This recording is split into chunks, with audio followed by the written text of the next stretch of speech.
Hey, so hop in the truck to run a errand, and it starts up, but I'm smelling gasoline really strong, and it's running, but you can tell it's not running right. And I pop open the hood, jump up underneath here, and I'm gonna move the camera in a second so you get a better view. But you can see this jug here. It is pumping gas like at pressure straight out of the atmospheric vent of the carburetor. So, and this carburetor is a year old. It was rebuilt from wherever I got it from, like $400, which was too much. Anyhow, I've either got a sunk float, bad needle seat, or we're going to check pressure because we know we've had problems with that in the past, but it has been normal. Why it would jump to an extreme amount, I wouldn't know. So we're going to check that as well. So let me reposition the camera and let's take a look at that. All right, let's see. I'm just going to hit it on I've got no ignition on. I'm just going to hit it on the solenoid here. There, you can see it's starting to run out. So the carburetor's overflowing. If it's running, it pumps it out. There we go. Right, see it running down there? All right, so we'll take a fuel pressure reading just so we know that before we get in there. And I'm going to pop the top off, or see, pop the top off the carb while it's on there and see what's going on. I'm gonna bump it again and let's see what we got for fuel pressure here.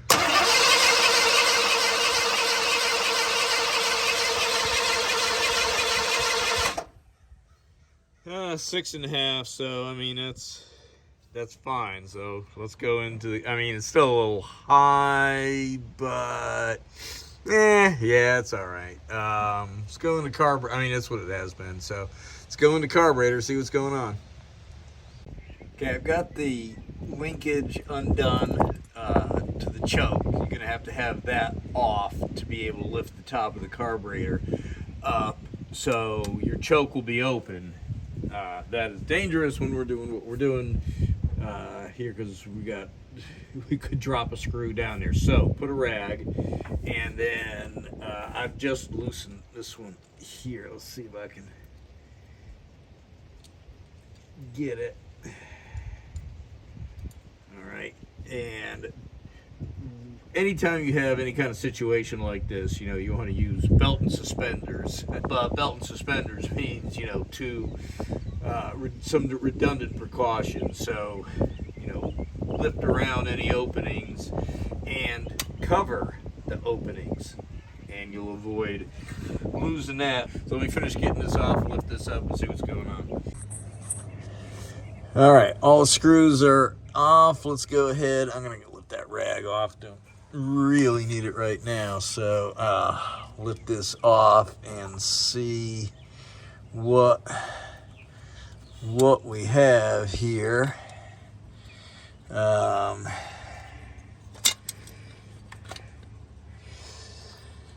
We got a soaking wet carburetor, not good. And let's see, where is that?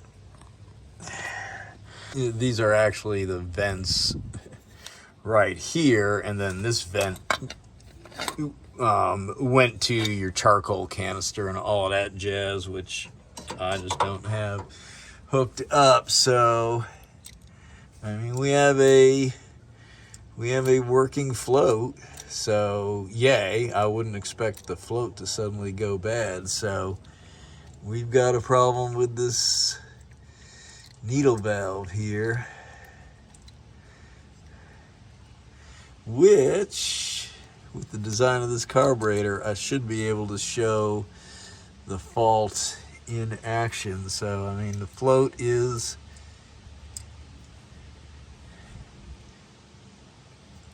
that thing This thing should be shutting off. I mean, the float's not saturated. It comes up. And let's see here. I mean, it could come up a little more. I'm going to go ahead and put the camera on the tripod and spin this. And we should see, I need to be careful. I need to put something over it because fuel is probably going to shoot straight up. So let me see if I can find something clear that I can film through and protect everything. All right, let's see what happens here. All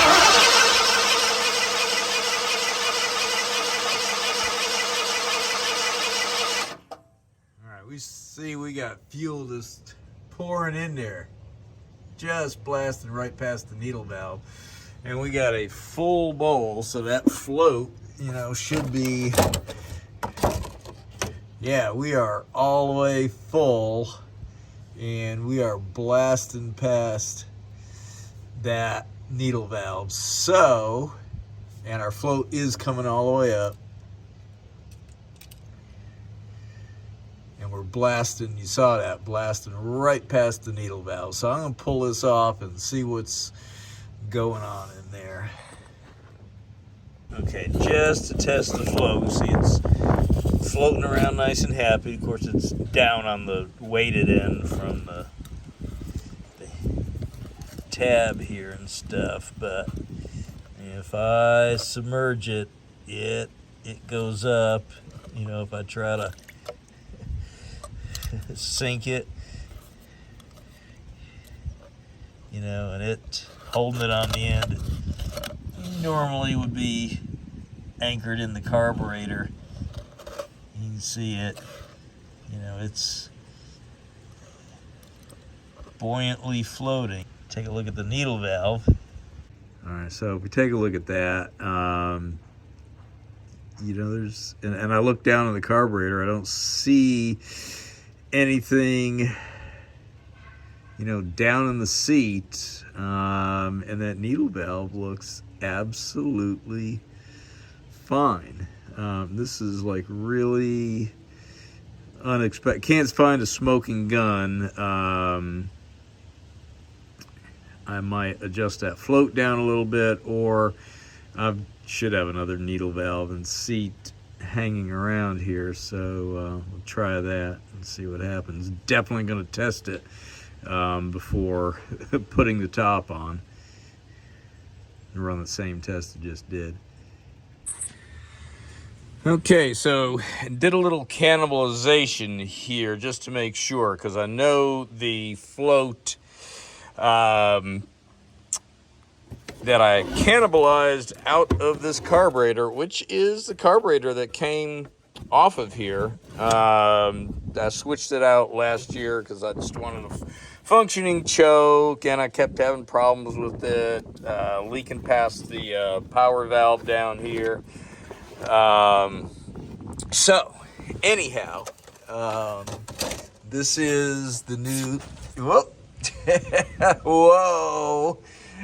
So there we know it's working good. Shame on me, because I had just cranked it, and so it's holding pressure. So there's a note of caution right there. I had this on here because I was cranking it to test it, and you know, I noticed right away, even though that other float doesn't seem saturated at all, this one just seems to come up with a more positive feel, and so there might be a little bit of saturation in that float, enough to weight it down against the pressure. You know, it's coming up, but I mean, this just responds more positive than the other one. So I went ahead and took the needle valve and seat out of the other one. So there we know right there, I had pressure on it, pushed down on it, and away it went. So let's give it a spin so you can see that. And yeah, there is a cautionary note there as well, and I've mentioned that before to wear your PPE and stuff, and anytime you do a fuel pressure check, to go ahead and, you know, put a rag over that because it's holding pressure. So let's spin this. Let's spin this and we can see this actually work.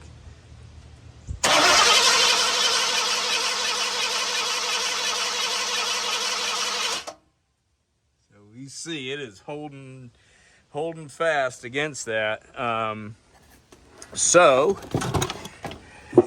now that we know what it's gonna do, let's see. I'm gonna put the camera right on this plastic I've got to see. Look at that. See, it's working. So yay, I think we have found and fixed and solved the problem. We'll go ahead and put the top back on this carburetor and give it a crank, see how it goes. All right, just cranked it up and it is running good. It's a little cold. You can see the choke isn't even open all the way yet, but you know, no fuel pouring out of. This is actually for the charcoal canister, but it also serves as an atmospheric vent. These are the actual two atmospheric vents here, but so as we proved before we even cranked it up, did a test. Just to get a baseline and know we wouldn't have any surprises. We saw that needle valve was working. So I'm actually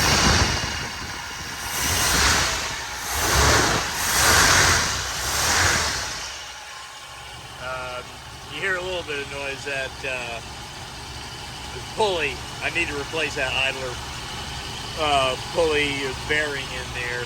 Making a little bit of racket still, but anyhow, running good. So let's shut this off and finish it up.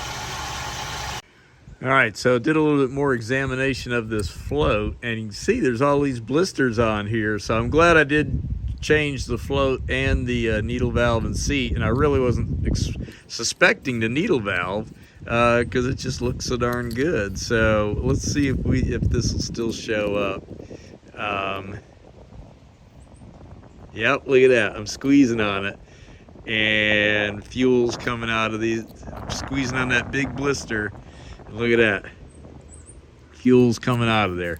So it was, even though it's buoyant, there's enough gas in there to weight it down. And as soon as it was floating up, but it didn't come up.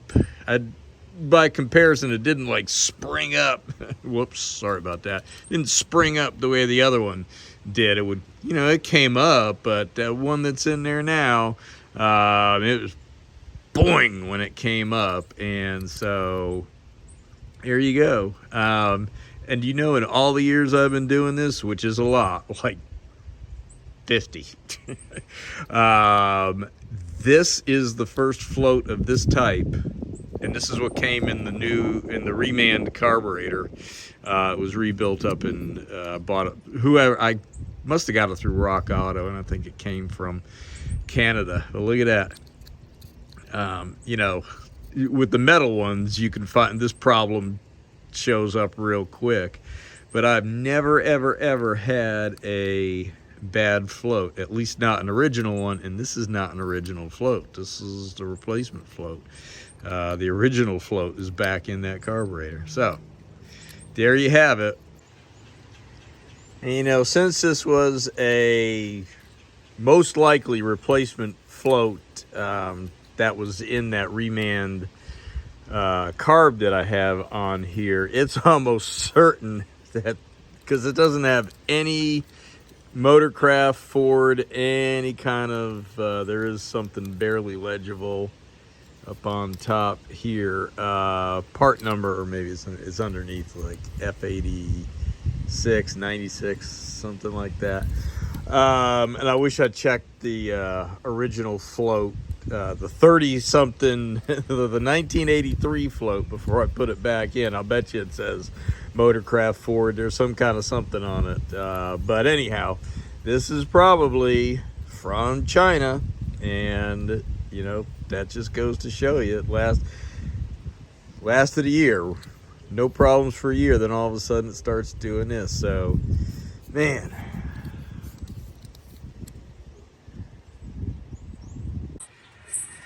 And one other thing I really actually should have done, because it was pumping, you know, it wasn't totally flooding it out, but there was a good bit of gas, extra gas, riching it out, getting down into cylinders. Really should have pulled the spark plugs and, you know, done any spinning and testing, you know, would blown out any of the gas out of there, because that leads to hydrostatic lock and broken rings and pistons and all of that jazz. So yeah, just add that to the list of steps to thoroughly do this when you see a carburetor that's overfilling like that. You know extra gas is getting down into the cylinders, and that will prevent you know, permanent damage. So yeah, you want to do that. Okay, well, hope you enjoyed this video on troubleshooting an overfilling carburetor and determining whether it was the float or the needle valve or too much pressure. So anyhow, yeah, we found out. I would have loved to have had the time to forensically go, oh, let me just try the needle and valve, you know, first, and then, because we saw that the float was buoyant, but boy, it was not buoyant enough.